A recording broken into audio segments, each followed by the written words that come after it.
It is kind of interesting, your company's, parent company's unique position in the TV landscape, which really bridges everywhere from, traditional, linear, all the way through to the latest developments in digital. Yeah. I mean, the genesis of the company really is coming out of digital video, the beginnings of how broadcasters were faced with a challenge of, hey, my content is going to digital distribution, multiple devices, primarily centered in IP environments. And the challenge I had is, how do I sell advertising and maintain my traditional linear advertising business in a world where, my inventory and my supply is fragmented, like almost, completely.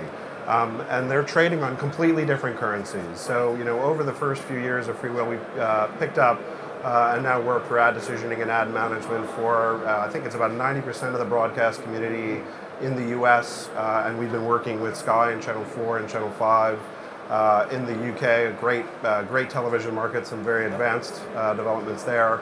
And now we're real excited to be focused on Europe this year with a big announcement coming in a couple days, hopefully, around a big new broadcaster in the northern part of Europe. So the FreeWheel business really bridged the traditional linear folks as they were delivering their video product and inventory in the digital channel. Yeah, that's exactly right. And what we found actually early on was, you think about a business like ESPN 10 years ago, digitally, really focused on display, and scoring and things like that. But as video became more pervasive and as long form became given bandwidth upticks and so on, that consumers can actually view long-form content on digital devices, we found that the television business and commercial owners began to take ownership organizationally of the digital channels. So now you've got someone who's been doing linear ad sales and sales operations, trying to figure out what the hell is this new fragmented digital ecosystem and what does it mean for my advertising? And are they no longer thinking of it as the enemy or the unknown new thing? Yeah, not at all. I think they're beginning to embrace it. I mean, there are lots of pressures, I think, on broadcasters, and they're kind of a unique set. In your Luma landscape, there are digital video, I think, can be characterized in a couple different ways. You've got the idea of the digital pure play publishers, primarily short form content and the like. The challenges that are faced by a broadcaster, where they have to protect not just a big $70 billion advertising television linear business in the US, 4 or 5 billion in the UK and similar in Germany and France, but how do I protect that traditional business along with my retrans fee business, in a world where I'm getting now pressure from digital entities, and like you've said many times, we're trying to steal the TV ad dollar. I don't think that has been. It's been way overstated or way overblown. With a few exceptions now, I think YouTube is in an interesting position, and obviously Facebook as well, with their recent announcement on big focus on video and video advertising. I'm kind of curious, given your parent company that acquired you, it's in many ways you could think of it as the classic innovator's dilemma, where they have to switch out the engines while flying the airplane. How much cohesion is there internally around your efforts versus the legacy efforts and business of the core company that's driving most of the revenue and profits? Are you talking about Comcast? Comcast. Yeah, so actually quite a bit. And we're really just getting started. I think FreeWheel is part one of a larger story.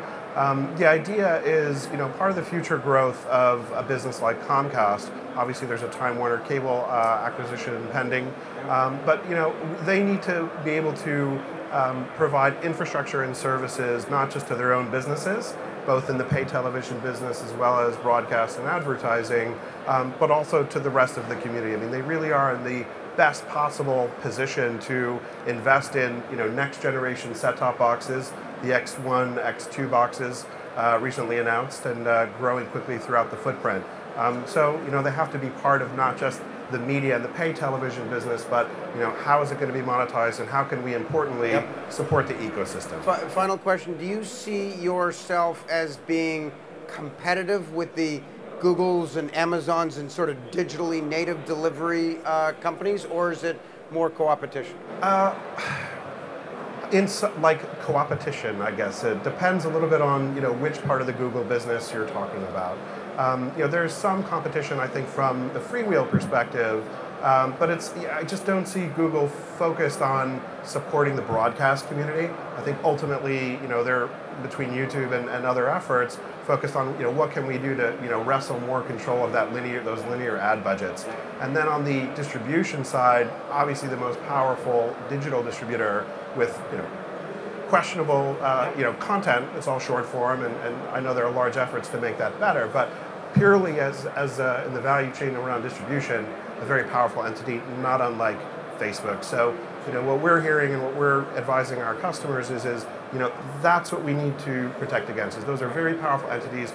Your strengths are multi-channel distribution, advanced ad products, long form, super high quality content. And these are the entities that we really need to watch out for. It's a little less the digital pure plays, and I think some of the programmatic efforts will eventually weave their way into this television business. But right now, I think that's the bigger threat. Thank you, Frank.